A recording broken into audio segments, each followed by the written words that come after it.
자, 이번엔 물질의 특성의 두 번째 시간, 부피가 같아도 질량이 달라에 대해서 알아봅시다. 이번 시간에 배울 내용은 지난 시간에 직접 실험 결과 밀도를 측정해 봤잖아요. 이 측정한 밀도가 물질의 특성임을 설명할 수가 있게 되겠고요. 그러면은 이걸 배웠으니까 실생활과 연관을 시켜야 되겠죠. 그래서 밀도와 관련된 현상을 설명할 수 있게 되겠습니다. 그래서 밀도라는 것을 좀 더 구체적으로 배우고 실생활과 관련된 현상을 한번 이야기 한번 해보는 식으로 수업을 해봅시다. 우리 지난 시간에 질량과 부피를 직접 재봤고 이거를 나누지 않았습니까? 그래서 이번 시간에 좀 정의하고 단위하고 측정 기구를 조금 알아보고 넘어갑시다. 질량의 정의는 장소에 따라 변하지 않는 물질의 고유한 양을 질량이라고 하고요. 부피는 물질이 차지하는 공간의 크기라고 정의하고 있습니다. 그렇죠? 질량은 장소에 따라 변하지 않는 거. 부피는 물질이 차지하는 공간의 크기. 질량의 단위는 그램 혹은 킬로그램 등이 되겠고요. 부피의 단위는 밀리리터, 리터, 세제곱 센티미터. 여러분들 그 우유 1000ml, 200ml 들어봤죠? 그 단위입니다. 질량을 우리가 측정했을 때는 뭐로 측정했습니까? 기구가 우리 전자저울로 했었죠? 전자저울도 있지만 윗접시 저울로도 측정이 가능합니다. 그 다음에 부피는 그렇죠? 눈금실 리더로 쟀었죠? 그렇죠? 그래서 이거를 질량을 부피로 나누지 않았습니까? 그 값이 뭐였어요? 그렇죠? 밀도였죠. 그래서 어떤 물질의 질량을 부피로 나눈 값, 즉 단위 부피당 질량을 밀도라고 합니다. 그래서 밀도는 이렇게 돼요. 밀도는 부피분의 질량. 중요합니다. 부피분의 질량. 해서 단위는 그램 퍼 세제곱미터, 세제곱 센티미터 혹은 그램 퍼 밀리리터. 그래서 선생님 보통 이렇게 이야기합니다. 질량을 밀도를 하트라고 해요. 하트. 이렇게 하트. 하트가 큐피트 화살을 받은 겁니다. 그래서 보통 질량을 M이라고 하잖아요. M. 그 다음에 부피를 V라고 하죠. 그래서 위에 보면은 어떻게 보여요? 이게 마치 M처럼 보이죠? M처럼 보이고 밑에가 V로 보이잖아요. 그래서 밀도는 하트다. 이렇게 하면 여러분들 좀 외우는데 어렵지 않, 좀 쉬울 겁니다. 그래서 밀도는 부피분의 질량. 이게 되겠습니다. 그래서 밀도는 이런 밀도를 우리가 지난번에 재봤더니 물질이 종류에 따라 다르지 않았습니까? 그렇죠? 몇 가지로 구별이 됐었는데 양에 관계없이 일정함으로 물질을 구별할 수 있는 특성이 되는 겁니다. 이게 뭔 말이냐면 여러분들 이만한 철이 있어요. 철. 그렇죠? 그리고 이만한 철도 있습니다. 그럼 각각의 크기가 다르다는 것은 부피가 다르다는 거잖아요. 그리고 크기가 크니까 얘는 질량이 좀 많이 나갈 거고 크기가 얘는 좀 이렇게 크게 작으니까 질량이 좀 적게 나갈 거고 크니까 좀 크게 나가겠죠. 하지만 이거에 대한 질량에서 부피를 나눈 값이나 이 큰 거에 대한 질량에서 부피를 나눈 값이나 그 값은 어떻다 항상 같다. 즉 밀도가 같다. 그렇기 때문에 철에 대한 밀도는 얘가 크든 적든 항상 정해져 있는 거죠. 마찬가지로 뭐 다른 원소가 있다고 칩시다. 뭐 구리도 정해져 있는 겁니다. 크든 적든. 그렇죠? 그러니까 이 구리에 해당하는 만약에 밀도를 알아요. 알면 만약에 둘이 섞여 있으면 어떻게 할 수가 있는 거예요? 서로 구분해낼 수가 있는 거죠. 그렇죠? 각각의 밀도는 다르기 때문에. 그래서 밀도는 물질의 특성이 될 수가 있는 겁니다. 물질의 특성이 된다는 것은 물질을 구별할 수 있다는 거예요. 그래서 우리 지난 시간에 물질 특성에서 뭐 밀도, 끓는 점, 녹는 점, 용해도 했었잖아요. 거기서 첫 번째로 오늘 밀도를 배우는 겁니다. 알겠죠? 자, 그래서 여러 가지 물질의 밀도는 이렇게 나와 있어요. 그래서 금은 19.3, 철은 7.87, 알루미늄은 2.7, 물은 1, 얼음은 0.92, 그 다음에 산화탄소는 1.59, 에탄올은 0.79, 산소, 이산화탄륨은 보는 것처럼 되게 작죠. 이런 여러 가지 물질의 밀도가 있습니다. 이 밀도 외울 필요 없어요. 이렇게 밀도가 있다. 그리고 밀도를 어떻게 측정할 수 있는지 이 방법에 대해서만 알면 됩니다. 이 데이터들은 아마 다 줄 거예요. 자, 그래서 밀도와 관련된 하나의 일화가 있는데, 여러분들 이 영상을 잠깐 보고 한번 넘어갑시다.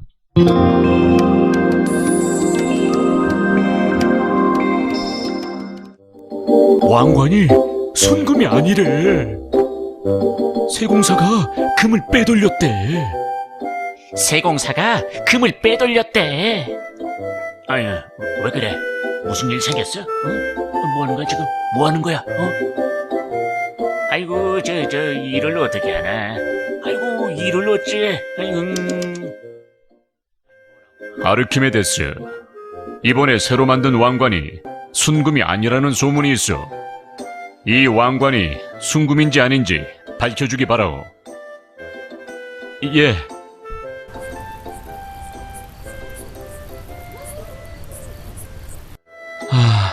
어떻게 할 수 있을까?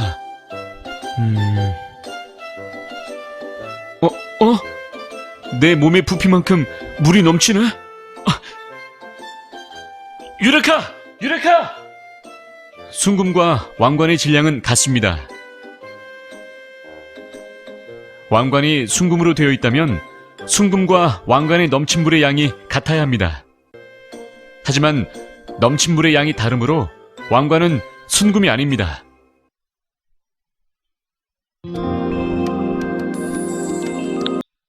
자, 여러분들 영상 잘 봤죠? 자, 순금인지 아닌지를 확인할 수 있는 방법은 뭐를 통해서 알 수가 있었습니까? 그렇죠. 밀도를 가지고 알 수가 있었죠. 동일한 양의 질량을 가지고 있다고 했을 때, 이거를 물에다가 집어넣었을 때 넘치는 요 물의 양을 가지고, 만약에 물의 양이 같으면 밀도가 같은 거니까 순금일 거고, 물의 양이 다르면 이게 순금이 아니라는 것을 알 수가 있는 하나의 일화였죠. 그래서 아마 이 아르키메데스는 이 왕에게 되게 큰 상을 받지 않았을까라는 생각을 한번 해볼 수 있겠죠. 그래서 249페이지에 있는 이런 해보기가 있는데, 여러분들 이런 그림을 보고 한번 확인 한번 해봅시다. 자, 이 그림이 뭐냐면 식용유하고 물을 섞고 난 다음에 거기에다가 얼음하고 알루미늄을 넣은 거예요. 지금 이렇게 층층이 나타났죠? 맨 위에 있는 게 얼음, 그 다음에 식용유, 그 다음 물, 그 다음 알루미늄이 되겠죠. 자, 이걸 보고 문제를 한번 풀어봅시다. 물, 식용유, 얼음, 알루미늄 밀도를 한번 비교해 봅시다. 자, 밀도가 가장 큰 게 가장 밑으로 깔아앉아 있겠죠? 그래서 알루미늄이 가장 클 거고, 그 다음 물, 그 다음 식용유, 그 다음 얼음 순이 될 겁니다. 그래서 얼음, 식용유, 물, 알루미늄 순서대로 될 겁니다. 보통 식용유는 0.93 정도 돼요. 그러니까 식용유가 0.93이고, 그 다음에 물이 1이었죠. 0.93. 얼음은 몇이었습니까? 얼음은 0.9입니다. 알루미늄은 2.70. 그러니까 요 순서대로 되겠죠. 그렇죠? 그러면 두 번째, 물에서 물질이 뜨거나 가라앉는 현상을 밀도와 관련해서 설명해 봅시다. 자, 아까 밀도가 가장 컸던 알루미늄이 가장 바닥에 있었고, 가장 밀도가 작았던 얼음이 가장 맨 위에 있었죠. 그래서 뜨거나 관련지어 설명해 보면, 밀도가 작은 물질은 밀도가 큰 물질 위로 뜨고 밀도가 큰 물질은 밀도가 작은 물질 아래로 가라앉게 되겠죠. 그쵸? 이게 밀도를 가지고 물질을 분류할 수 있는 하나의 방법입니다. 그래서 뜨고 가라앉는 현상을 보면, 밀도가 작은 물질은 밀도가 큰 물질 위로 뜨고, 그쵸? 밀도가 작은 물질은 큰 물질 위로 뜨고, 밀도가 큰 물질은 밀도가 작은 물질 아래로 가라앉죠. 그래서 옆에 있는 걸 보면 나무가 밀도가 가장 작겠죠. 그 다음으로 식용유, 그 다음으로 물. 이 물이 왜 이렇게 되냐면 색깔을 구별시키기 위해서 물감을 탄 겁니다. 그 다음에 플라스틱, 그 다음에 글리세린. 글리세린하고 물하고 색깔이 투명한 거서 똑같으니까 잘 안 보이니까 물에다가 물감 탄 거예요. 마찬가지로 사이화탄소도 이렇게 되겠죠. 그쵸? 이렇게 밀도가, 그럼 여기서 가장 밀도가 큰 게 사이화탄소죠. 여러분들 사이화탄소는 1.59입니다. 1.59. 자, 그래서 이런 아까 전에 학습목표에서 이제 실생활에 유용하는 예를 좀 알아볼 필요가 있다고 했었죠. 그래서 여러분들 헬륨, 비행선 있죠? 헬륨을 채워 하늘로 띄웁니다. 헬륨은 뭐보다 밀도가 낮은 거예요. 그러니까 주변에 있는 공기보다 밀도가 낮으니까 위로 뜬다는 거죠. 그 다음에 잠수부는 바닷속에서 활동을 해야 하는데 가만히 있다 보면 위로 뜹니다. 몸이 물보다 밀도가 낮아가지고 떠요. 그러면 잘 안 되겠죠. 그래서 뭐를 몸에다 차면 납덩어리를 찹니다. 그래서 질량을 늘려가지고 밀도를 높여버려요. 그래서 어떻게 됩니까? 물속에 쉽게 잠기게 되겠죠. 그 다음으로 여러분들 액화천연가스는 보통 밀도보다 주변 공기보다 밀도가 낮아가지고 천장으로 올라갑니다. 그러면은 만약 이게 누설이 됐어. 그러면 이거를 확인하려면 경보기가 어디에 있어야 될까요? 그렇죠. 천장에 있어야 되겠죠. 만약에 이런 성질을 모르면 경보기를 전체를 다 설치해야 되겠죠. 그러면 어떻게 될까? 경제적으로 손실이 많이 되겠죠.